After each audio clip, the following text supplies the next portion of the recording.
વિદ્યાર્થી મિત્રો, very good morning to all of you.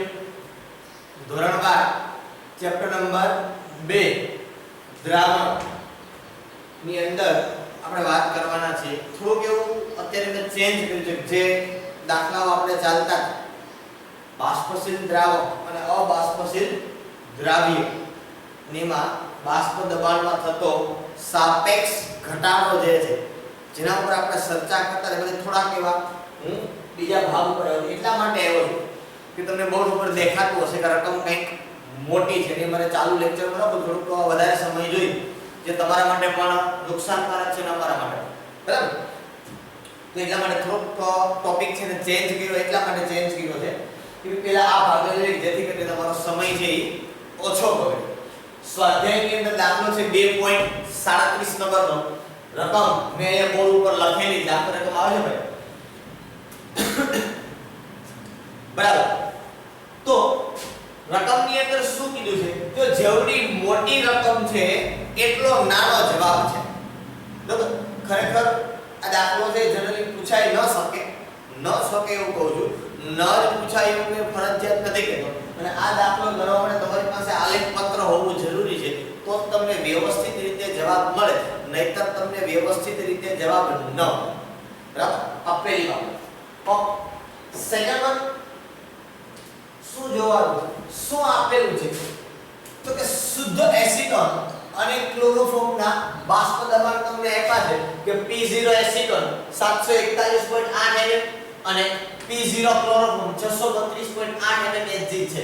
તો તેઓ સઘટનના મતલબ કે પ્રમાણના સંપૂર્ણ ગાળા દરમિયાન આદર્શ દ્રાવણ બનાવે છે. તો આદર્શ દ્રાવણ છે આપણે ખબર પડી ગઈ છે. બરાબર છે. તેમ ધારીને P કુલ, P ક્લોરોફોર્મ અને P એસિટોન નો X એસિટોન ના વિધેય તરીકે આલેખ દોરો. બરાબર છે. હવે P કુલ નો પણ તમારે દોરવાનો છે. બરાબર. P ક્લોરોફોર્મ અને P એસિટોન નો કોના વિરુદ્ધ? તો કે X એસિટોન વિરુદ્ધ તમારે આલેખ દોરવાનો છે. બરોબર. અને મિશ્રણના જુદા જુદા સહગઠન માટે અવલોકિત કરેલ પ્રાયોગિક માહિતી તમને અહીંયા નીચે આપી છે. હવે અહીંયા તમારા ટેક્સ્ટ બુક ની અંદર આ ગુણાકારની નિશાની છે આ ધ્યાન આપજો. 100 ગુણ્યા X એસિટોન છે તો ખરેખર X એસિટોન ની વેલ્યુ ક્યારે 1 કરતા વધારે હોય નહીં. એસિટોન ની વેલ્યુ ક્યારે 1 કરતા વધારે હોઈ શકે નહીં. પણ આ લોકોએ જે વેલ્યુ હતી એને 100 વડે ગુણી નાખી છે એટલા માટે આવી વેલ્યુ આપેલી છે. બરાબર. કારણ કે વ્યવસ્થિત રીતે આલેખ પત્રમાં રજૂ કરી શકાય એટલા માટે. બરાબર. પછી P એસિટોન આપ્યું છે. એસિટોન નું બાષ્પ દબાણ આપ્યું ને ક્લોરોફોર્મ નું બાષ્પ દબાણ આપ્યું. આ આપ્યું છે સમય આપ્યું છે તો કે શુદ્ધ નું આપેલું છે. બરાબર. ઓકે. P કુલ, P ક્લોરોફોર્મ ને P એસિટોન. તો શું કરવું પડે તમારે? તો કે એક ખાલી હું તમને માત્ર અહીંયા ડેમો દર્શાવી શકું છું. આલેખ છે એ તમારે જાતે બનાવવાનો છે. તમારે આવી રીતે આલેખ દોરવાનો છે. અહીંયા તમારે લખવાનું છે X એસિટોન. બરોબર. કોના વિરુદ્ધ? તો કે આમાં તમારે બધુંય લેવાનું છે. હું અહીંયા ખાલી બાષ્પ દબાણ લખીશ. અહીંયા તમારે બધુંય લેવાનું છે. P કુલ પર લેવાનું. તો P કુલ કેમ મળે? તો કે ભાઈ આ બેનો સરવાળો કરો ભાઈ અહીંયા તમને મળશે. તમને ખબર છે કે P કુલ બરાબર P chloroform plus P acetone. બરાબર. P કુલ બરાબર P chloroform plus P acetone. તો આ બેનો સરવાળો કરી નીચે તમે લખતા જાઓ જે કંઈ આવે. બરોબર. ઈ તમારું થયું P કુલ. પણ તમારે આ ત્રણેયનો આલેખ દોરવાનો છે એટલે પહેલા એક નો લેવાનો છે. અહીંયા તમે વેલ્યુ શું લેશો? તમે 0 થી તમારી પાસે 72 છે તો તમે શું લખશો કે અહીંયા 0 પછી 10 20 30 40 એમ અપ ટુ કેટલા સુધી લખો? 80 સુધી કે 100 સુધી તમને અનુકૂળ પડે. સેમ અહીંયા તમે જો તો 0 થી અહીંયા છે 551 120 તો અહીંયા તમે લખો ભાઈ સીધા શું લખશો તો કે 100, અહીંયા લખો 200, અહીંયા 300 એમ અહીં સુધી તમે લખો 600 કે 700 સુધી. 600 સુધી બધું પતી જાય. પણ ખાસ રાખજો કેટલા સુધી પતે એ ખબર કેમ પડે તો કે સરવાળો કરજો એટલે 500 ને 600 ને તમારે 700 સુધી લાવવું પડશે. કેટલા સુધી લાવવું પડશે? 700 સુધી તમારે લાવવું પડશે. અહીંયા તમે બેનો સરવાળો કરશો એટલે તમને મળશે શું મળશે? P કુલ. બરાબર. તો એ તમે આલેખ પત્ર પર પહેલા કોઈ એકની વાત કરવાની છે. કોઈ એકનો આલેખ દોરવાનો છે. બાષ્પ દબાણમાં કોઈ એકને પહેલા લો. માનો કે તમે પહેલા P ક્લોરોફોર્મ ને લ્યો છો તો અહીં તમે જો 0 એ 0 તો પહેલું બિંદુ તમને અહીંયા મળશે. બરોબર. પછી બીજું તો કે 11.8 એટલે 54.9 તો 11.8 એટલે બતાવો તો બીજું બિંદુ અહીંયા મળે. હું તમને ખાલી માત્ર એમને ખાલી કહું છું, બરોબર. બીજું તો કે 23.4 110.1 તો 23.4 110.1 તો બીજું બિંદુ અહીં ક્યાંક તમને મળે. આ પ્રમાણે તમારે આલેખ પત્રની અંદર આલેખ દોરશો તો તમને ખબર પડશે કે કેવી રીતે આલેખ મળે. જેમ આપણે દોરતા હતા એવી રીતે આલેખ તમને મળશે. 3 આલેખ મળવા જોઈએ, બરોબર. ચાલો બીજું શું કીધું કે આ માહિતીને આલેખ પત્ર પર દોરો. ઓકે, દોરવાનું છે. તેને આદર્શ વાયુથી ધન વિચલન છે કે ઋણ વિચલન છે એનું સૂચન કરો. એ આદર્શ વાયુથી ધન વિચલન છે કે આદર્શ વાયુથી ઋણ વિચલન છે એના માટેનું સૂચન કરવાનું છે. આંધળાઓ એને જવાબમાં ખબર પડે કે તમને પ્રશ્નની અંદર ક્લોરોફોર્મ અને એસીટોન આપેલો છે તો એક્ઝામ્પલમાં સીધા ભાગી જાવ. ક્લોરોફોર્મ ને એસીટોન કયા એક્ઝામ્પલમાં આવે? ધન વિચલનમાં આવે કે ઋણ વિચલનમાં? તો સીધી ખબર પડે કે ક્લોરોફોર્મ ને એસીટોન છે એની વચ્ચે હાઇડ્રોજન બંધની રચના થાય. આપણે ભણી ગયા આ બાબતને. ક્લોરોફોર્મ અને એસીટોન છે એની વચ્ચે શેની રચના થાય? હાઇડ્રોજન બંધની રચના થાય. આ ભાગ આપણે ભણી ગયા, બરોબર. અને અહીંયા આ બંને વચ્ચે હાઇડ્રોજન બંધ બને એટલે દ્રાવણ જે બનવાનું છે બાષ્પ દબાણ ઘટે. બાષ્પ દબાણ ઘટે એટલે રાઉટની અંદર ઋણ વિચલન દર્શાવે. વાર્તા પૂરી. આલેખ તમારે દોરવાનો છે અને આ આલેખ તમને કેવો મળવો જોઈએ? તો આ આલેખ તમને આવો મળવો જોઈએ, બરાબર. આ પ્રમાણે તમારા આલેખ છે, બરોબર. એ આલેખ તમને આવી રીતે મળે. સીધી ને સિમ્પલ વાત છે. કારણ શું છે? તો કારણ માત્ર એક જ છે. ક્યુ? રાઉન્ડના નિયમથી ઋણ વિચલન દર્શાવે. ખબર કેમ પડી? તો કે ભાઈ તમને આપેલું છે ના ઉપર એસીટોન અને ક્લોરોફોર્મ એ કોના એક્ઝામ્પલ ની અંદર આવે? ધન વિચલનમાં કે ઋણ વિચલનમાં? તો ઋણ વિચલનમાં આવે. હવે જીકી દે આલેખ આવી રીતે બધા મન માને ટપ્પા કરી નાખો. કોણ તમારો ભાઈ કોણ જોવા આવે છે? હે? જીકી જાવ. એક્ઝામમાં પૂછાય છે. આજે મળી વાર્તા પૂરી. સમજ ના આવે આખી બાબત. પણ એ તમને આઈડિયા આવવો જોઈએ કે આ આલેખ છે એ કેવી રીતે મળે છે. આ તમને એક્ઝામ્પલ એ પ્રેક્ટિકલી એક્ઝામ્પલ આપેલું છે. એ પ્રેક્ટિકલી એક્ઝામ્પલ તમને આપ્યો છે એટલા માટે કેવી રીતે શું થાય એ તમને ખ્યાલ પડે. ઓકે, સેકન્ડ વન અમુક એક્ઝામ્પલ છે એમાં તમને સ્વાધ્યાયની અંદર સોરી હોમવર્કની અંદર આપવા છે.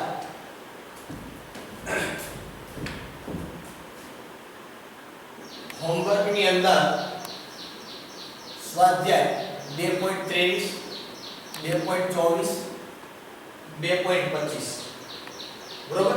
અને ત્યાર પછી 2.34 આ બાષ્પ દબાણનો થતો સાપેક્ષ ઘટાડાનો એક્ઝામ્પલ છે. એકદમ સરળ તમને આવડે. બાકી આ ત્રણેય એક્ઝામ્પલ છે, બરોબર.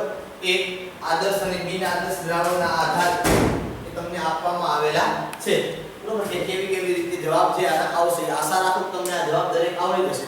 એમાં કઈ બહુ મોટી વાત નથી. પારસ્પરિક ક્રિયાઓ કઈ કઈ છે ધોરણ 11 ઉપર થોડો ઘણો બેઝ છે એ આધારિત છે, બરાબર. ચાલો ઓકે, આગળ વધીએ. આપણે એક્ઝામ્પલ ની અંદર આટલું બતાવી દેજો. ઓકે, એક એક્ઝામ્પલ છે એનો આપણે આગળ વધવું છે.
જો આ 2.23 2.24 અને 2.25 આ ત્રણેય દાખલાઓ નથી, એ પ્રશ્ન છે, બરાબર. પણ એ તમને આવડતા હોવા જોઈએ. એ પારસ્પરિક ક્રિયા, અહીંયા વાંડરવાસ બળ લાગે, ધ્રુવીય ધ્રુવીય બળ લાગે, દ્વિધ્રુવીય દ્વિધ્રુવીય બળ લાગે કે ક્યુ બળ લાગે, કોણ ધ્રુવીય છે કોણ અધ્રુવીય છે, બરાબર. એ તમને ખબર પડી જાય તો તમને ત્રણેય પ્રશ્નોના જવાબ છે એ આવડી જાય, બરાબર.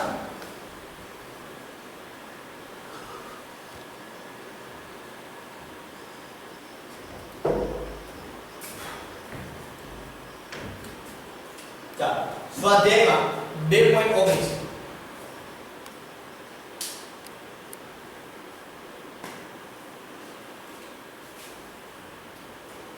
આ ટોપિક ઉપરનો છેલ્લો એક્ઝામ્પલ 2.19 શું કીધું છે કે 90 ગ્રામ પાણી માં 30 ગ્રામ અબાષ્પશીલ દ્રાવ્ય ધરાવતા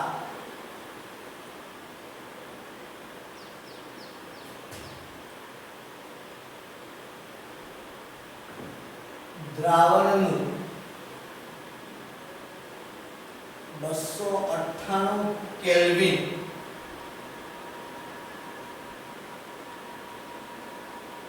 તાપમાને બાષ્પ દબાણ 2.8 કિલો પાસ્કલ છે. આગળ જતા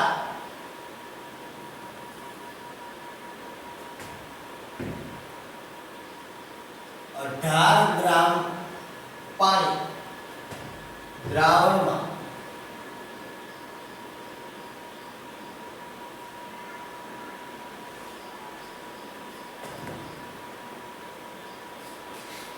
ઉમેરવામાં આવી અને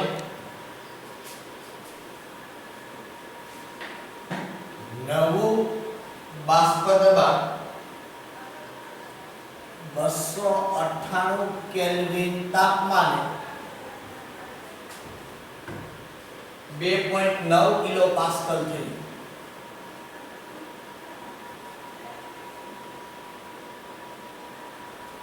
ગણતરી કરો.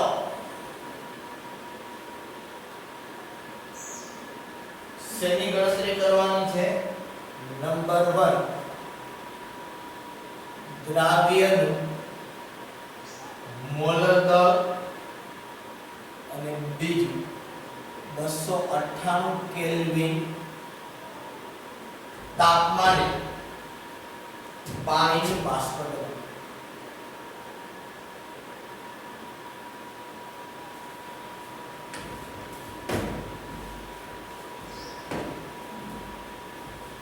ચાલો દાખલો છે એ થોડોક મોટો છે. જે મેં આપણે દાખલો ગણ્યો તો Na2CO3 અને NaCO3 નું મિશ્રણ એક ગ્રાફ ના હોય કે એક્ઝામ્પલ આપણે ગણેલો. એની જેમ જ મેથેમેટિકલી દાખલો લાંબો છે બરોબર. બાકી દાખલામાં કઈ છે નહીં. શું આપેલું છે એ જોઈએ આપણે. 90 ગ્રામ પાણીમાં એટલે દ્રાવકનું વજન તમને W1 એ આપેલું છે 90 ગ્રામ માં 30 ગ્રામ એટલે આનું આણ્વીય દળ તમને ખબર પડી જાય કે એ થાય 18 ગ્રામ પ્રતિ મિનિટ માં 30 ગ્રામ અબાષ્પશીલ દ્રાવ્ય ધરાવતા દ્રાવણ એટલે 30 ગ્રામ અબાષ્પશીલ દ્રાવ્ય તો W2 એ 30 ગ્રામ દ્રાવણનું 298 કેલ્વિન તાપમાને બાષ્પ દબાણ. અહીંયા તમને બાષ્પ દબાણ દ્રાવણનું આપ્યું જો P1 તો એ છે 2.8 કિલો પાસ્કલ. આગળ જતા 18 ગ્રામ પાણી દ્રાવણમાં ઉમેરવામાં આવ્યું. હવે જોજો અહીંયા લખું છું કે આગળ જતા હવે શું કર્યું તો કે પાછું એને પાણી ઉમેર્યું. 18 ગ્રામ ઉમેર્યું હતું કેટલું તો કે 90 હતું ને વત્તા એમાં 18 કર્યું તો નવું બાષ્પ દબાણ છે એ નવું બાષ્પ દબાણ એને કેટલું મળ્યું તો કે ઈ મળ્યું એને 2.9 કિલો પાસ્કલ. તો ગણતરી કરવાની છે. એમાં પહેલું ગણવાનું છે દ્રાવ્યનું મોલર દળ એટલે M2 કેટલું થાય અને 298 કેલ્વિન તાપમાને પાણીનું બાષ્પ દબાણ એટલે P10. આ બે વસ્તુ કેલ્ક્યુલેટ કરવાની છે. દાખલો છે બાષ્પ દબાણ સાપેક્ષ બાષ્પ દબાણમાં થતો ઘટાડો છે એના ઉપર આધારિત છે. તમને જોઈને ખબર પડે પણ અહીંયા સ્લાઇટલી એવું વેરીએશન આપણે આપ્યું છે. પેલા એને આવું આપી દીધું 90 ગ્રામ પાણી છે 30 ગ્રામ અબાષ્પશીલ દ્રાવ્ય છે અને દ્રાવણનું બાષ્પ દબાણ 2.8 કિલો પાસ્કલ છે. પણ પાછું કીધું હવે આજે દ્રાવણ ગયું 90 ગ્રામ પાણીની અંદર 30 ગ્રામ દ્રાવ્ય એમાં પાછું એને 18 ગ્રામ પાણી ઉમેર્યું તો પાછું કઈ બાષ્પ દબાણ છે એ એ 2.8 ને બદલે 2.9 છે દ્રાવણ બાષ્પ દબાણ વધ્યું. તો ત્યારે એને કીધું કે ભાઈ m2 કેટલો હોય ને શુદ્ધ દ્રાવક છે એનું બાષ્પ દબાણ કેટલું હોય. આ વસ્તુ આપણે કેલ્ક્યુલેટ કરવાની છે. એકદમ સરળ બાબત છે પણ થોડુંક મેથેમેટિકલ છે એટલે તમારે ધ્યાન આપવાનું છે. બરાબર. શું કરશું આપણે તો કે ભાઈ આપણે પેલા બંનેના મોલ મેળવી લઈએ. શું કરી લઈએ? કારણ જો શા માટે આવું કરવાનું કહું છું હું તમને મોલ મેળવવા માટેનું તો કે આપણી પાસે સૂત્ર આવું છે. કેવું છે? કે P10 P1 upon P10 equal to W2 into M2 W2 into M1 upon M2 into W1. પ્રશ્ન ક્યાં છે? તો કે આપણી પાસે P10 પણ નથી અને M2 પણ નથી. બે વસ્તુ નથી આપણી પાસે. અને એ બંને વસ્તુ નથી એટલા માટે આપણે થોડુંક અહીંયા કાર્ય કરવું પડશે. બરાબર છે? બીજું આમાં કઈ નવીન નથી. ઓકે. પહેલા વાત કરું છું કે 2.8 કિલો પાસ્કલ બાષ્પ દબાણ હોય ત્યારની વાત કરું. મતલબ 90 ગ્રામ પાણી હોય ત્યાં હું અહીં લખું છું કે દ્રાવણમાં 90 ગ્રામ પાણી હોય ત્યાં. બરોબર. તો ત્યારે હું આવું લખું કે n1 બરાબર કેટલા? કે n1 બરાબર વજન છેદમાં આણ્વીય દળ 1895 વાર્તા પૂરી. બીજું n2 બરાબર કેટલા? તો કે n2 બરાબર દ્રાવ્યનું વજન 30 ને આણ્વીય દળ તમારે શોધવાનું છે. આ એક ready. Is it clear? Okay. હવે હું સૂત્ર મૂકીશ અહીંયા કે P10 P1 upon P10 equal to N2 upon N1 plus N2. આ હતું એને આ ફોર્મની અંદર રૂપાંતર કર્યું. બરોબર. શા માટે? તમારે N2 ગોતવાનું છે. આમાં પણ મળે તો આમાં પણ મળે. તો બહુ મોટો ઇશ્યુ નથી. P10 તો આપણે ગોતવાનું છે એટલે P10 P1 ત્યારે બાષ્પ દબાણ કેટલું છે? તો 2.8 એના છેદમાં P10 બરાબર N2 કેટલું છે? તો કે N2 છે 30 ના છેદમાં N2 અને એના છેદમાં N1 plus N2 એટલે 5 વત્તા 30 ના છેદમાં N2. રેડી? કેલ્ક્યુલેટરની આપણે કોઈ જરૂરિયાત નહીં પડે. તમે તમારે ચિંતા નહીં કરતા. વિધાઉટ કેલ્ક્યુલેટર દાખલો થશે પણ થોડો લેન્ધી થશે. ઓકે. હવે ઇન્ડિવિડ્યુઅલ છેદ આપું છું અને હું P10 ના છેદમાં P10 એટલે 1 ધ્યાન આપજો એક્ઝેક્ટ માઈનસ આના છેદમાં આ આપું એટલે માઈનસ 2.8 ના છેદમાં P10 બરાબર છે ઇક્વલ ટુ. હવે અહીંથી આંધળા હોય એ પ્રમાણે કામ તમારે કરવાનું નથી. ધ્યાન આપવાનું છે ભૂલ ના થાય થોડી કે 30 ના છેદમાં M2 ના છેદમાં લસા લઉં છું. આનો લસા લઉં એટલે શું થાય? આ M2 આગળ લો તો છેદ પર આવે આવું થાય ને 5M2 13 upon M2. આ ખબર પડી? બરોબર? ના ખબર પડે તો બરોબર ફોન કરો. મન ફોન નહીં કરતા હું તમે બરાબર. કારણ કે આ સામાન્ય લસા આપણે લઈ આપણે બહુ મોટી વાત નથી. આને દૂર પર મૂકી દે. ઓકે. તો હવે શું કહેવાય? તો કે 1 2.8 ના છેદમાં P10 બરાબર. હાલો અહીંથી આ M2 જાય કે ન જાય? આ M2 ટપકી ગયા તો ચાલો ટપકી છે. તો હું અહીં દઉં તો કે 30 ના છેદમાં 5M2 13. રેડી? હાલો હજી 1 2.8 upon P10. તો અહીંથી કોમન નીકળે કે ન નીકળે? કઈ હું નીકળે કોમન? તો કે 5 કોમન નીકળે અહીંયા કે ન નીકળે? તો આ કાઢી દો. આ 30 એના છેદમાં અહીંયા 5 કૌંસમાં શું થાય? M2 વત્તા 6 અહીંથી પંજો ગયો 6 35 આવડે ને? આવતો એનો આવડે 6 ગુણ્યા 5 અહીંથી હું ગયો પંજો ગયો તો હું કહી દઉં કે 1 2.8 upon P10 equal to શું છકો 6 upon M2 plus 6. હવે શું કરાય? તો કે આને આ બાજુ લઈ લો આને ઓલી બાજુ જાવ એટલે શું થાય? તો કે 1 6 ના છેદમાં M2 plus 6 બરાબર. આ પ્લસ એટલે માઈનસ કરી દીધું. આ માઈનસ સામે લઈ જાઓ તો 2 2.8 upon P1 0 એવડી હાલો હવે આનો લસા લેવાય કે ન લેવાય આને જાય હું બને જો જી તમને આવડે આવે m2 6 6 ના છેદમાં m2 6 બરાબર પૂછ્યું અહીંયા તો કે 2.8 upon P1 0 હાલો આ ભાગને હું અહીંયા લખું છું બંને હરખું થાય 2.8 upon P1 0 છપ્પો છપ્પો ગયો અને હું લીધું m2 upon m2 6 આ પદ આખાને હું ઉલટાવું P1 0 upon 2.8 equal to m2 6 upon m2 હજી સામાન્ય નીકળ્યો કાઢવા હોય ત્યાર સુધી થાકી ગયા આને આપું છું સમીકરણ નંબર 1 બરાબર હજી સમીકરણ નંબર 1 મળ્યું મેથેમેટિકલી લાગુ છું બીજું કશું જ નથી ઓકે નેક્સ્ટ પેલું કામ પતી ગયું હવે તો કે આગળ ગયા તો હું પેલું તો કે આગળ ગયા તો આગળ જતા 18 ગ્રામ પાણી એ દ્રાવણમાં ઉમેરવામાં આવ્યું તો લખવું હોય કે આગળ જતા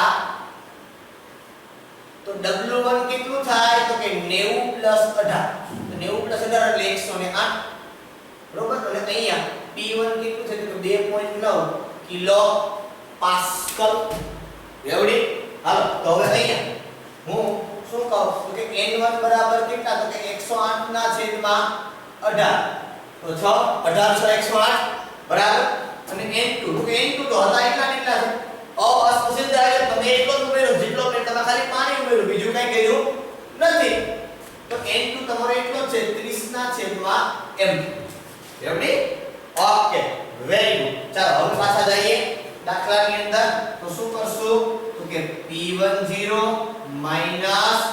P1 એટલે P1 ને બદલે હું લખું 2.9 ના છેદમાં P10 બરાબર n2 એટલે 30 ના છેદમાં m એના છેદમાં 6 + 30 ના છેદમાં m2 એવડી હાલો ઇન્ડિવિડ્યુઅલ છેદ આપો અને હું તો ઇન્ડિવિડ્યુઅલ છેદ આપો ને હું થાય કે 1 - 2.9 upon P10 બરાબર હાલો હું થાય અહીંયા 30 ના છેદમાં m2 હાલો અહીંયા કેટલા હાલો થાય 6m2 + 30 upon m2 હાલો હવે જો થોડું ભેગું કરીશું m2 ઉડાડી નાખું છું છપ્પો કોમન કાઢું શું થાય તો કે 1 - 2.9 upon P10 equal to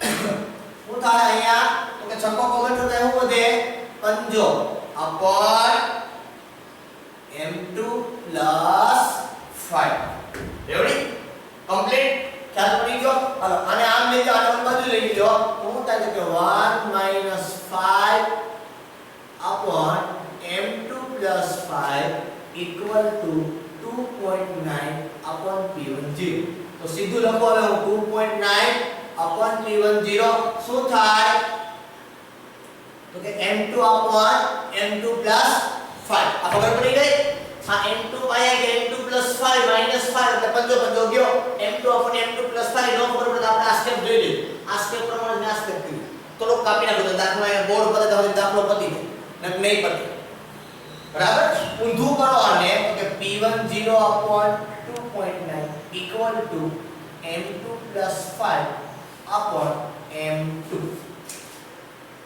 તો હવે આને હું નંબર આપી દઉં 2 સમીકરણ 1 અને સમીકરણ 2 ભાગાકાર કરી નાખો તમને મજા આવે તો ગમે ને ગમે ઊંધા થતો ગમે કરો હેઠળ રાખો ગમે ઉપર રાખો મજા આવે તો હું તમને સીધી રીતે હાલ કે સમી 1 ભાગ્યા સમી 2 બરાબર સમીકરણ 1 ભાગ્યા સમીકરણ 2 હાલ શું છે તો સમીકરણ 1 ને પહેલા લખો P10 upon 2.8 ના છેદમાં P10 upon 2.9 equal to શું છે અહીંયા તો કે m2 + 6 upon m2 ના છેદમાં m2 + 5 upon m.